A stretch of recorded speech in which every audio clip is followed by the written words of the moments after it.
स्वागत छ हाम्रो च्यानल नेपाल अनलाइन स्कुलमा। आज चाहिँ हामी क्यालोरीमेट्रीको न्युमेरिकल्स हेर्दैछौँ। अनि यो भन्दा अगाडि मैले एउटा भिडियो क्यालोरीमेट्रीमा गरिसकेँ अनि त्यसमा चाहिँ मैले थ्योरेटिकल पार्ट र एउटा न्युमेरिकल कम्प्लिट गराएको थिएँ र यसमा चाहिँ म आज चाहिँ यो क्यालोरीमेट्रीको पार्ट 2 हो। यसमा चाहिँ केही हामी न्युमेरिकल प्र्याक्टिस गर्छौँ र यो हाम्रो न्युमेरिकल रहेको छ। Numerical number 2, a piece of copper weighing 15 ग्राम, एउटा कपरको पिस छ weighing 15 gram was heated to 100 degree Celsius. एउटा कपरको पिस छ,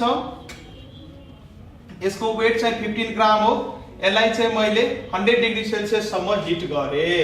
it was dropped to a copper calorimeter. यो चाहिँ मेरो कपर क्यालोरीमिटर हो। यो चाहिँ मेरो के हो त स्पेसिफिक हिट क्यापेसिटी। अहिले म लेख्छु त्यो स्पेसिफिक हिट क्यापेसिटीको भ्यालु त्यहाँ छ। यो चाहिँ मेरो कपर क्यालोरीमिटर हो। Copper calorimeter of mass 60 gram. यसको मास कति छ त 60 ग्राम छ। Containing 44 gram of water. यसमा पानी कति छ 44 ग्राम अफ वाटर छ एट 20 डिग्री सेल्सियस। यसको इनिशियल सेटअप कतिमा छ यो 20 degree Celsius. What is the resulting temperature? र क्वेशनमा दिएको छ specific heat capacity of copper. क्वेशनले गिवन दिएको छ है।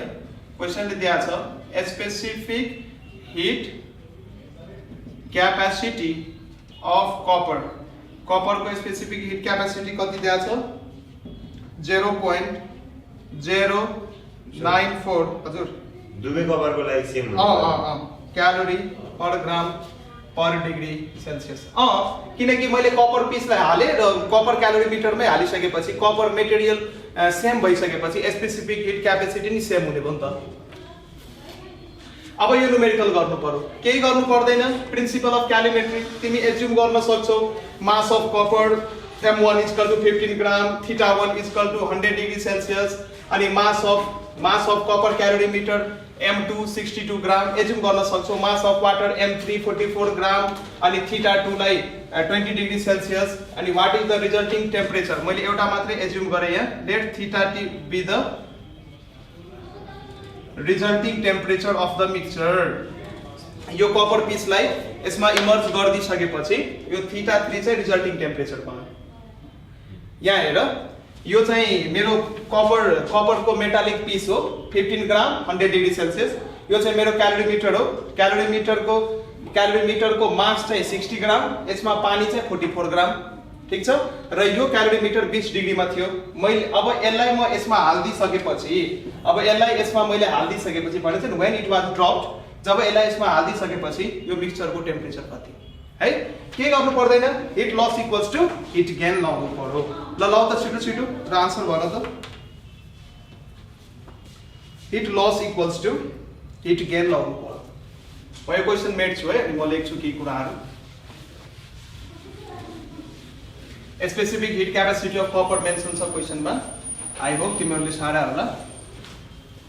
अब चाहिँ म लेख्छु heat lost by the piece of copper.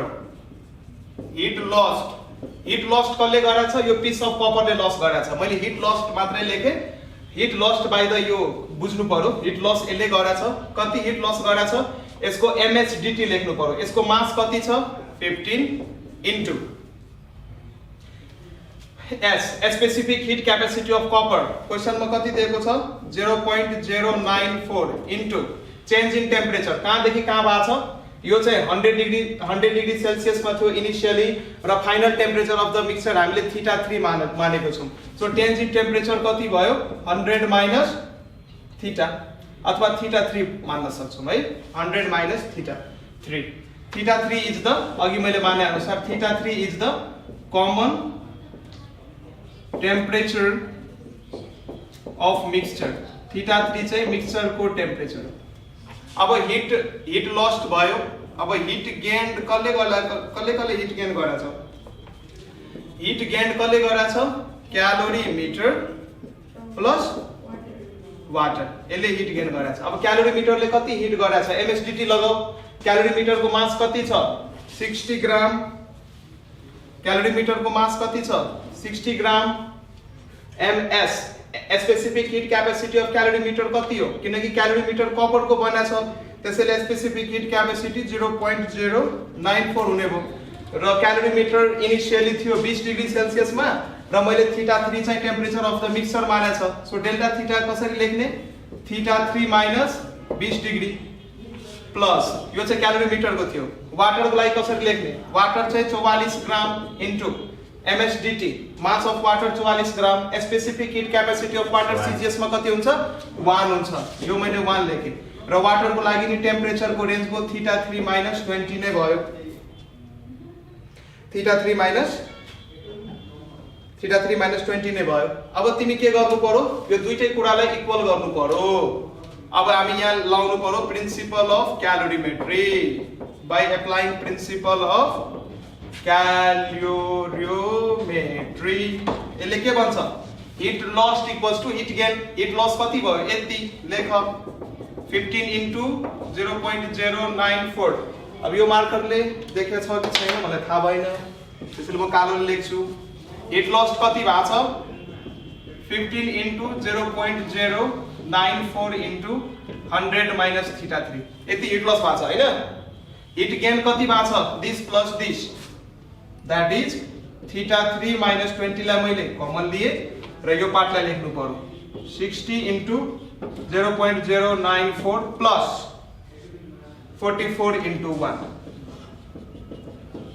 यसलाई सल्भ गर र θ3 को भ्यालु झिक कति आयो हेर। θ3 को 22.20।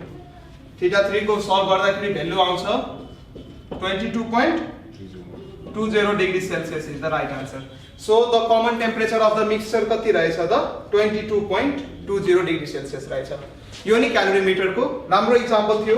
यो क्वेशन चाहिँ HSEB 2069 मा सोधेको छ है। अहिलेको क्वेशन्स HSEB 2069 को क्वेशन थियो है। अब हामी एउटा क्वेशन्स अर्को हेर्छौं। क्यालोरीमेट्रीको यो क्वेशन सिरिज हो। यो आज मिनिमम हामी 3-4 वटा 5 वटा क्वेशन्स गर्छौं यो सिरिजमा। अब नेक्स्ट क्वेशन्स लेख। यो क्वेशन्स बुझ्यो? यो बुझ्यो? यति आन्सर आयो? केही मेरो हेल्प चाहिन्छ? जस गर्नुपर्ने कुरो बुझ्या हो? जस गर्न सकिन्छ हैन? अथवा यो रेकर्डेड फर्ममा हुन्छ, हेर्न नि सक्छु। ठीक छ, म यो मेटे है। अर्को क्वेशन्स हेर्छु म अब एकछिन। आज क्यालोरीमेट्री सिद्ध्याउनु पर्छ अनि त्यसपछि हामी नेक्स्ट भिडियोमा हेर्छौं यो latent heat of fusion, latent heat of vaporisation, latent heat भनेको के हो, ल्याटेन्ट हिट सम्बन्धी न्युमेरिकल्सहरु हामी नेक्स्ट भिडियोमा हेर्छौं। यसमा चाहिँ हामी क्यालोरीमेट्री सम्बन्धी अल पोसिबल क्वेशन्स हेर्छौं। आज हामीले फर्स्ट क्वेशन्स हेरिसक्यौं यो भिडियोमा। अब अर्को क्वेशन्स हेर्छौं।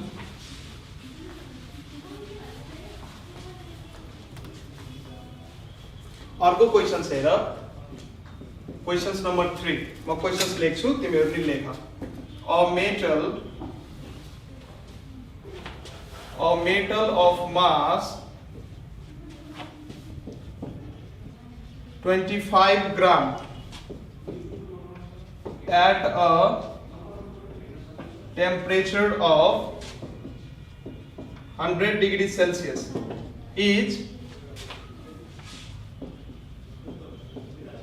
is dropped into a calorimeter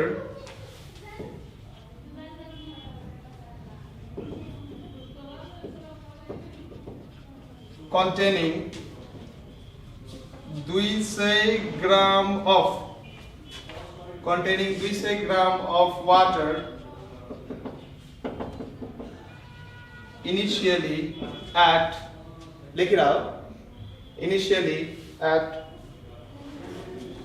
20 degrees Celsius. The final temperature is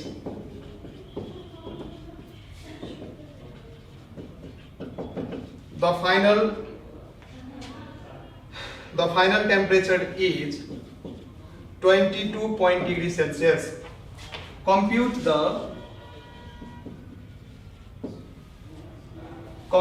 the specific heat capacity of the metal if the if the water equivalent of the calorimeter is 10 gram. यो questions गर त, यो questions एकदमै सजिलो छ, यो questions एकदमै सजिलो छ।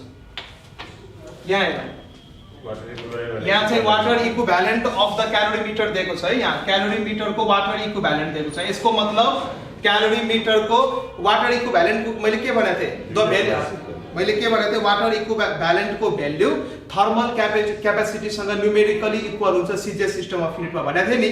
यसको मतलब क्यालोरीमिटरको थर्मल क्यापेसिटी कति रहेछ त, 10 रहेछ। 10 मात्रै, न्युमेरिकल भ्यालु मात्रै हेर्नु पर्यो। र थर्मल क्यापेसिटी भनेको के हो त, m * s। यसको मतलब क्यालोरीमिटरको मास इन्टु क्यालोरीमिटरको स्पेसिफिक हिट ग्राभिटी हैन, मास इन्टु स्पेसिफिक हिट क्यापेसिटीको ठाउँमा के लेख्नु पर्यो त, 10 लेख्नु पर्यो, सिद्धो। किनकि क्वेशन्समा specific heat capacity of copper दिएको छैन। अब गर्ने कसरी, यहाँ हेर, a metal of mass 25 gram, एउटा केही मेटल पिस छ, एउटा केही मेटल पिस छ, यसको मास कति छ, 25 ग्राम छ। एउटा मेटल पिस छ, यसको मास छ 25 ग्राम, र यो मेरो एउटा क्यालोरीमिटर हो, यो मेरो एउटा क्यालोरीमिटर हो। यसमा चाहिँ पानी भरा छ, अनि यो मेटल पिसको टेम्परेचर कति छ रे, 100 degree Celsius. Is drop in a calorimeter containing 200 gram of water. यसमा पानी कति भरा छ, 200 ग्राम अफ वाटर छ। 200 gram of water initially at 20 degree Celsius. यसको सेटअप कतिमा छ, यो 20 डिग्री सेल्सियसमा छ। The final temperature is 22 degree Celsius. Final temperature कति भनेको छ, फाइनल टेम्परेचर कति भनेको छ, 22 degree Celsius. Final temperature, that is temperature of the mixture is 22 degree Celsius. Compute the specific heat capacity of the metal if the water equivalent of the calorimeter is 10 gram. अब यहाँ हेरौँ, के गर्नु परेन, यो लाउनु पर्यो, heat loss equals to heat gain हैन, heat loss equals to heat gain. heat loss कसले गरेछ, मेटल पिसले गरेछ। के लाउनु पर्यो, MHDT। मेटल पिसको लागि यसको लागि MHDT लाउनु पर्यो। यसको लागि सुरुको यसको टेम्परेचर थियो 100 र final temperature of the mixture भाषा 22। MHDT लगाऊ, मास कति छ, 25 into mass of metal piece कति छ, 25 into MS specific heat capacity of metal piece. That's a क्वेशन्समा त्यही निकाल्ने छ, त्यही हामीले निकाल्नु पर्छ। S भनेको specific heat capacity of metal piece, क्वेशन्सले निकाल्न भनेका छन् त्यहाँ। Compute the specific heat capacity of the metal. तो मैले मेटलको स्पेसिफिक हिट क्यापेसिटीलाई S माने, MSDT। चेन्ज इन टेम्परेचर कहाँ निकाल्नु पर्यो, 22 देखि 20 कहाँ, ए 100 देखि 100 माइनस 22 हैन, 100 माइनस 22। अब हिट गेन कसले गरेछ, क्यालोरीमिटर प्लस वाटर। त फर्मुला म लेख्छु पहिला क्यालोरीमिटरको लागि, यो MW भनेको मैले के लेखे, मास अफ क्यालोरीमिटर हैन। S क्याल भनेको के हो, स्पेसिफिक हिट क्यापेसिटी अफ क्यालोरीमिटर। यसको टेम्परेचर कहाँदेखि कहाँ भ्यारी भएको छ, 22 माइनस 20 हो, 22 माइनस 20 प्लस। अब वाटरको लागि लेख्नु पर्यो, मास अफ वाटर कति छ, मास अफ वाटर छ हाम्रो 200 ग्राम। यो वाटरको लागि लेख्नु पर्यो नि त, क्यालोरीमिटर प्लस वाटरको लागि सेपरेट लेख्नु पर्ने हुन्छ यहाँ हिट गेनमा। त मास अफ वाटर कति छ, 20 gram. Specific heat capacity of water in CGS system 1। Temperature कहाँदेखि कहाँ छ, 22 देखि 20, ठीक छ। अब यहाँ गर्नु पर्यो 25S into 7 25 into S into 100 minus 22 कति हुन्छ, 78। यता चाहिँ 78 हुने भयो, 78 यतापट्टि। अब हेर यो ठाउँमा के लेख्न सकिन्छ, 10 लेख्न सकिन्छ, किनकि MS भनेको के हो त, स्पेसिफिक हैन, यो भनेको हिट क्यापेसिटी हो। कुनै पनि बडीको हिट क्यापेसिटीको फर्मुला के, मास इन्टु स्पेसिफिक हिट हैन, स्पेसिफिक हिट क्यापेसिटी। र त्यो चाहिँ कोसँग इक्वल हुन्छ त, numerical equals to water equivalent सँग इक्वल हुन्छ। वाटर इक्विभ्यालेन्टको भ्यालु कति दिएको छ, 10 मात्रै लेख्नु पर्यो। यसको सट्टा कति लेख्नु पर्यो, 10 इन्टु यहाँ 2 भयो प्लस 200 into 2 यहाँबाट SG को त कति आयो S equals to 0.21 calorie S कति आयो 0.21 क्यालोरी 0.21 क्यालोरी पर ग्राम पर डिग्री सेल्सियस S कति आयो 0.21 क्यालोरी पर ग्राम पर डिग्री सेल्सियस है यो नि एउटा राम्रो क्वेशन्स थियो र यो क्वेशन्समा मेन कुरो ध्यान दिनुपर्ने के थियो भने कति विद्यार्थी यो क्वेशन्समा आतिन्छ है किन यो क्वेशन सजिलो छ तर विद्यार्थीले बिगार्छ जुन विद्यार्थीलाई यो कुरो थाहा छैन कि वाटर इक्विभ्यालेन्ट को जुन भ्यालु हुन्छ त्यो चाहिँ थर्मल क्यापेसिटी को भ्यालुसँग न्युमेरिकली बराबर हुन्छ सिजिएस सिस्टममा जो विद्यार्थीलाई यो कुरो थाहा छ त्यसले चाहिँ यो क्वेशन गर्ने भयो यो ठाउँमा 10 राख्ने भयो जसलाई थाहा छैन त्यसले चाहिँ गाह्रो हुन्छ है अब जस तिमीहरू गर्न सक्छौ अब हामी नेक्स्ट क्वेशन्स हेर्छौं यो क्वेशन्स बुझ्यौ स्क्रिनशट ल्याऊ अथवा पज गरेर गर्न सकिन्छ मेरो भिडियो स्लो लाग्छ भने स्पिड बढाएर हेर है यो भिडियोहरु ल अब हामी नेक्स्ट क्वेशन्स लिन्छौं आज क्यालोरीमेट्री सिद्ध्याउनु पर्छ यो भिडियोमा अनि अर्को भिडियोमा हामी स्ट्रेट यो फेज चेन्ज का न्युमेरिकलहरु यो गर्छौं अब नेक्स्ट क्वेशन्स आजको क्वेशन्स नम्बर 4 क्वेशन्स नम्बर 4 अर्को क्वेशन छ equal volume of two liquids question लेखा है equal volumes of two liquids equal volume of two liquids have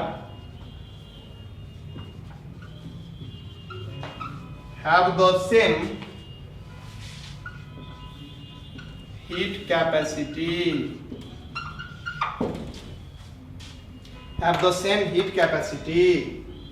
the relative density question लेख है म बोलिरहेको छु त्यो अनुसार लेख्दा नि भयो द रिलेटिभ डेन्सिटी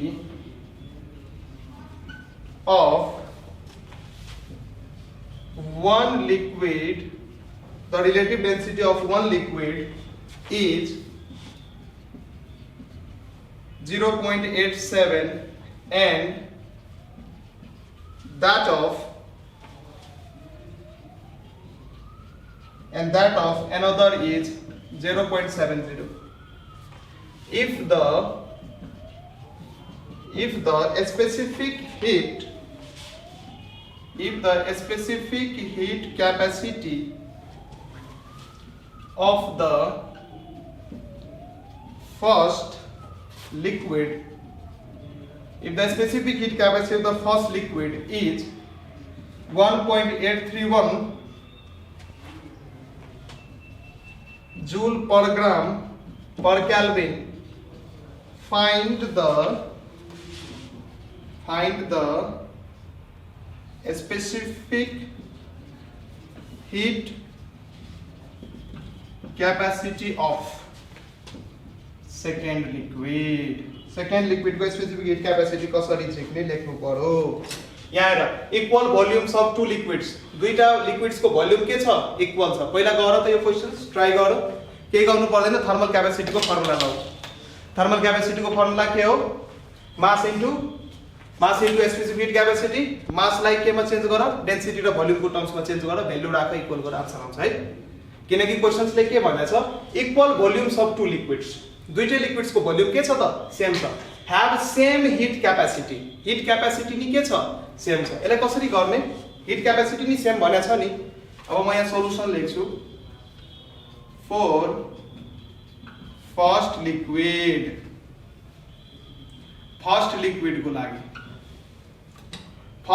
को लागि स्पेसिफिक फर्स्ट लिक्विड को लागि के भनेछ have the same hit capacity first liquid को लागि हिट क्यापेसिटी लेख हिट क्यापेसिटी को फर्मुला के हुन्छ मास इन्टु स्पेसिफिक हिट क्यापेसिटी हुन्छ फर्मुला थाहा छ तिमीहरुलाई भनेको थियो कि हिट क्यापेसिटी को फर्मुला के हो mass into specific heat capacity mass को फर्मुला के हो डेन्सिटी इन्टु भोल्युम किनकि डेन्सिटी भनेको मास अपन भोल्युम हो त्यसैले मास भनेको डेन्सिटी इन्टु भोल्युम लेख्न पाइन्छ। भोल्युमलाई मैले v लेखे, डेन्सिटीलाई मैले डेन्सिटी नै लेखे into specific heat capacity. Specific heat capacity. अब यो भ्यालु कति छ? फर द सेम भोल्युम त भोल्युम v नै हुने भयो। Equal volumes of the two liquids भनेको छ त भोल्युम v नै हुने भयो। फर्स्ट लिक्विडको डेन्सिटी कति छ? फर्स्ट लिक्विडको density, the relative density of one liquid is 0.87, 0.87 हुने भयो। र यसको specific heat capacity, if specific heat capacity of the first liquid is यति, यो नि दिएको छ, यो 1.813 हुने भयो। एउटा भ्यालु यसरी आउने भयो यहाँ। अब फर सेकेन्ड लिक्विड नि के झिक्नु पर्यो? हिट क्यापेसिटी झिक्नु पर्यो। सेकेन्ड लिक्विडको लागि नि हिट क्यापेसिटी त्यही हुन्छ, मास into specific heat capacity formula. त्यसलाई नै हामी volume into density into specific heat capacity लेख्न सक्छौं। सेकेन्ड लिक्विडको लागि नि भोल्युम v हुने भयो। Second liquid